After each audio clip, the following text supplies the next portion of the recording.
Ẹ káàárọ̀ o, ẹ káàsán, ẹ kú ìrọ̀lẹ́, ẹ káalẹ́, gbogbo ìgbà tí ẹ bá ń wò wá, tẹ́ bá ń gbọ́ wa, a fẹ́ fi àsìkò yìí láti máa fi dára wa lẹ́kọ̀ọ́. A gbàgbọ́ wípé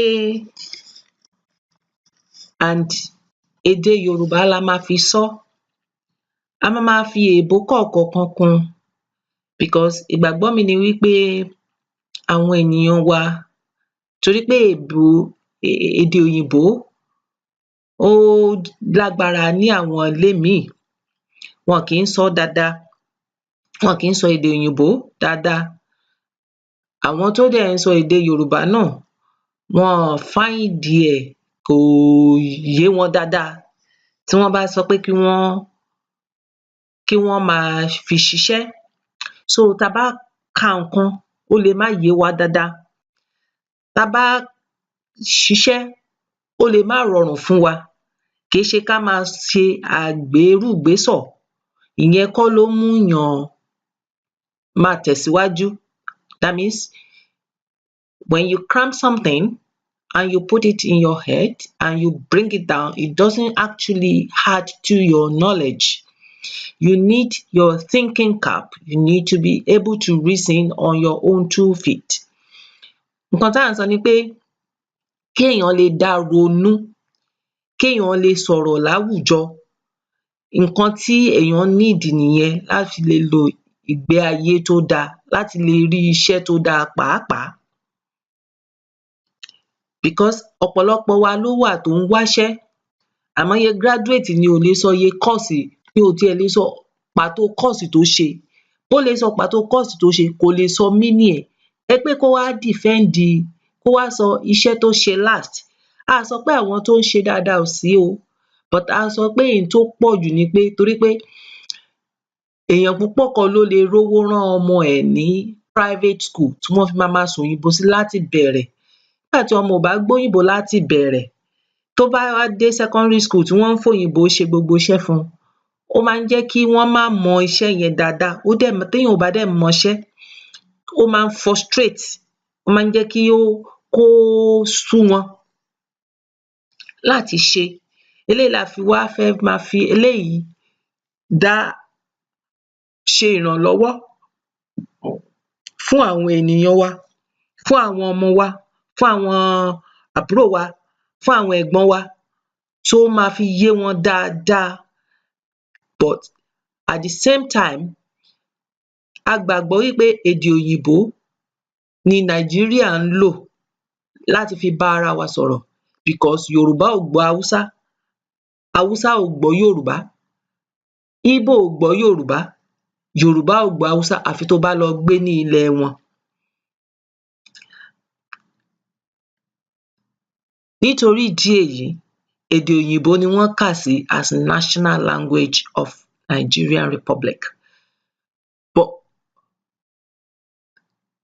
having said that, ó ṣì yẹ kí àwọn èèyàn, especially àwọn ọmọ school, kí wọ́n lè mọ iṣẹ́ tí àwọn ń ṣe, kí ó lè yé wọn dáadáa. So torí ẹ̀ la ṣe fẹ́ sọ èdè òyìnbó yìí, la ṣe fẹ́ sọ èdè Yorùbá yìí. So èdè Yorùbá la máa fi bára wa sọ̀rọ̀ for the meantime, and we can change it, and a fẹ́ kí ẹ máa fọkàn bá wa lọ. A fẹ́ liberate ara wa. À ń pariwo kò síṣẹ́, kò síṣẹ́, kò síṣẹ́.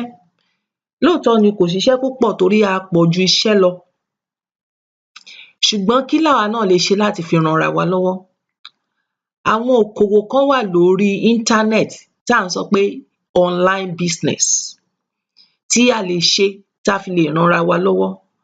Kò yọ bàbá sílẹ̀, kò yọ ẹ̀gbọ́n sílẹ̀, kò yọ àbúrò sílẹ̀. Kódà ẹni tó ti over 60 ó ń ṣe iṣẹ́ yìí ní ìlú òyìnbó. Internet lè wá jẹ́ problem fún wa láti rí, ṣùgbọ́n a mọ̀ pé ọ̀pọ̀lọpọ̀ tó ní internet yìí,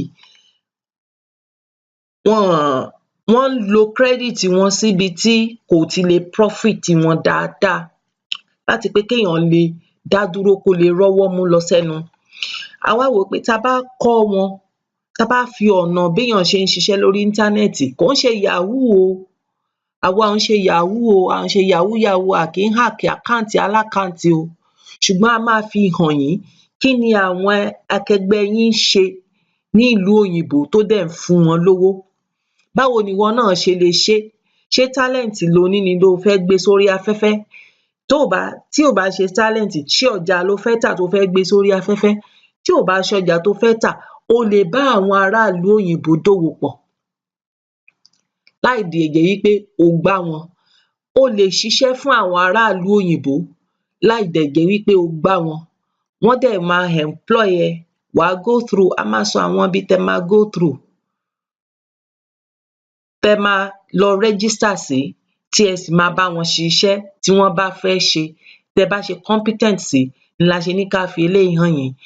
Pàápàá àwọn ọmọ school, pàápàá àwọn tó ti jáde, graduate need láti lè fọwọ́ di nǹkan mú.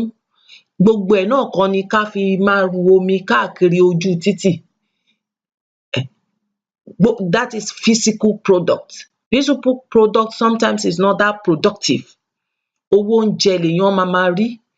But téèyàn bá ṣe iṣẹ́ tó jẹ́ pé online, ó demand kó wà lórí íńtánẹ́ẹ̀tì.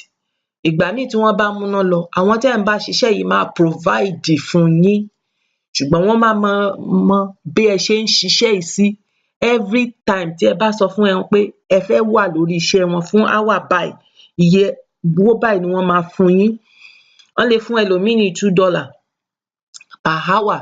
Wọ́n lè fún ẹlòmíì ní $3 per hour. Tí wọ́n bá fún ẹ ní $3 per hour, èló ni dọ́là kan jẹ́? 300 naira. Tó bá gba 300 naira per hour, tó dẹ̀ gba 1,000 in 3 hours, tó bá ṣiṣẹ́ 8 hours, tó bá gba 900 in 1 hour, tó bá wá ṣiṣẹ́ 8 hour, 3 times 8, that is 24. Tó bá ṣe é tó gba $24, ìwọ náà multiply ẹ̀ by 3, ó máa sọ iye tó jẹ́ fún ẹ. Níbi mo ti wà yìí, mò ń fi hàn yín bí ẹ ṣe lè lo, kìí ṣe multiply by 300. Ó máa fún yín ní 7,200 lójúmọ́. Ó ju iye tí ẹ máa rí tẹ bá lọ ṣe iṣẹ́ driver lọ. Ó ju iye tí ẹ máa rí tẹ bá lọ dúró lórí títì lọ. Ó dẹ̀ lè má tó bẹ́ẹ̀ pàápàá, but ó fi ìfọ̀kànbalẹ̀ fún yín nígbà tí ẹ bá ti ṣe olóòótọ́. Orúkọ wa ti bàjẹ́ káàkiri o. Wọ́n gbàgbọ́ wípé Nàìjíríà, nǹkan tí wọ́n lè ṣe ni pé kí wọ́n ṣe yahoo, kí wọ́n lo orúkọ olórúkọ, but gbogbo wa náà kọ́ là ń lo orúkọ olórúkọ. Àwa tá a wà níbi tá a wà, a ò lo orúkọ olórúkọ. A dẹ̀ ń fẹ́ kẹ́yìn náà ní ìmọ̀ yìí la ṣe fẹ́ gbé sórí afẹ́fẹ́. Òun la dẹ̀ ṣe fẹ́ sọ ní Yorùbá pàápàá, torí ó lè ṣe àǹfààní fún àwọn òbí wa, ó lè ṣe àǹfààní fún àwọn ẹ̀gbọ́n wa. Kìí ṣe dandan ni kéèyàn ka ìwé àkàkúdórógbó àbí kó lè sọ òyìnbó kó tó lè mọ nǹkan tóun máa ṣe lórí kọ̀m̀pútà. Iṣẹ́ tí wọ́n máa fi hàn ẹ́ bó ṣe máa ṣé, ìwọ náà á dẹ̀ wò ó, ṣé o lè ṣé? Àìmọye ẹ̀bùn ló lè fi sọ̀rọ̀, àìmọye ọ̀rọ̀ ni wọ́n fẹ́ kéèyàn ṣe, àìmọye nǹkan la máa fi hàn yín. So ẹ máa bá wa kálọ.